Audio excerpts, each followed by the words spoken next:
High guys, I am Madhushree from Shree's makeover. চলো আজ তোমাদের মেকআপের বাইরে বা মেকআপ টিউটোরিয়াল বা মেকআপ টিপসের বাইরে একটা ছোট্ট ভ্লগ শেয়ার করা যাক।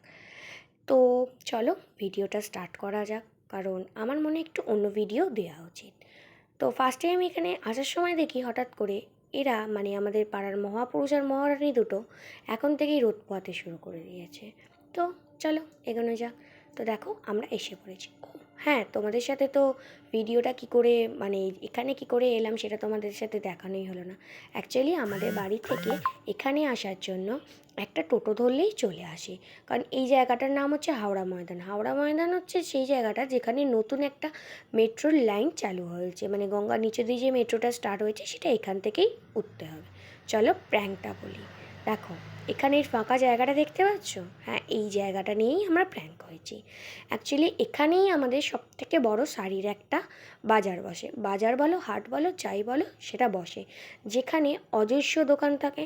আর অজস্র দোকানে অজস্র রকম কালেকশন থাকে। আর প্রত্যেক কটা কালেকশনের মধ্যে তোমার এরকমই মনে হবে, ফিল হবে ওই জায়গাটাতে গেলে আমি কোনটা ছেড়ে কোনটা নেবো। বাট আজকে যেহেতু বৃহস্পতিবার, আমি বা আমার দিদি মানে আমার সাথে যে এসছে তার কারোরই মনে ছিল না ওটা বন্ধ থাকবে। তো কী আর করার, চলো রাস্তাটা পার হলাম হয়ে এখন আমরা যাচ্ছি অন্য একটা শাড়ির দোকানে। শাড়ির দোকানে যেতে যেতে হঠাৎ করে এনার মনে হলো বাটায় যাই। কেন জানি না, হঠাৎ করে দেখি বাটায় কি একটা সেল চলছে। কিসের সেল জানি না। তো আমরা গিয়ে এখানে জুতোটা দেখতে শুরু করলাম। জুতোটা দেখতে দেখতে হঠাৎ করে এই হোয়াইট কালারের শ্যুটার দিকে আমার চোখ পড়লো। শ্যুটা বেশ ভালো ছিল, কমফর্টেবল ছিল, খুবই সুন্দর। তো হঠাৎ করে দেখি শ্যুটার প্রাইস হচ্ছে ৩,৪০০। আমার একটা শ্যু নেবার ছিল, বাট আমি এটা নিলাম না। তার কারণ হচ্ছে আমার মনে হয় শুধু হাঁটতে যাওয়ার জন্য ৩,৪০০ টাকা খরচা করা একটু বেশিই খরচ হয়ে যাবে। তাই ওখান থেকে দুই বোনে মিলে বেরিয়ে আমরা এখন হেঁটে চলেছি আমাদের সেই শাড়ির দোকানে। শাড়ির দোকান বলতে এখানে তুমি অনেক শাড়ির দোকান পাবে, একটা নয়। আর ভালো ভালো অজস্র কালেকশন পাবে। ইভেন প্রাইসগুলোও তোমার রেঞ্জের মধ্যে আসবে, মানে বাজেটের মধ্যে। তো চলো আমরা একটা পুরনো যেখান থেকে আমরা আগে শাড়ি কিনেছি সেই দোকানে যাওয়া যাক। দেখো এসে গেছি। এখানে দেখো কত সুন্দর সুন্দর চারিদিকে শাড়ি আছে। এগুলোই কিন্তু একটাও আমাদের নেওয়ার মতো না, কারণ আমরা যে শাড়িগুলো নিতে এসেছি সেগুলো খুব হালকা।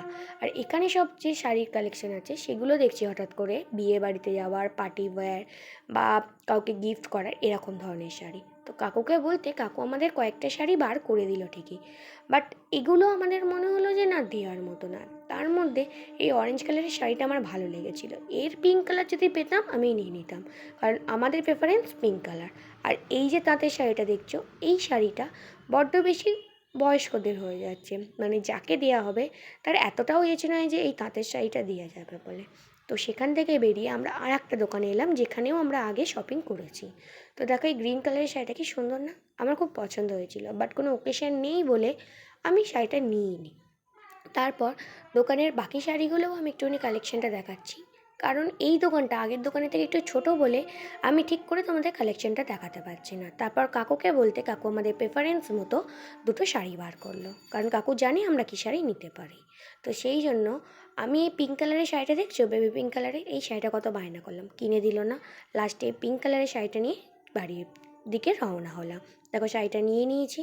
তো চলো ভিডিওটা এখানেই শেষ।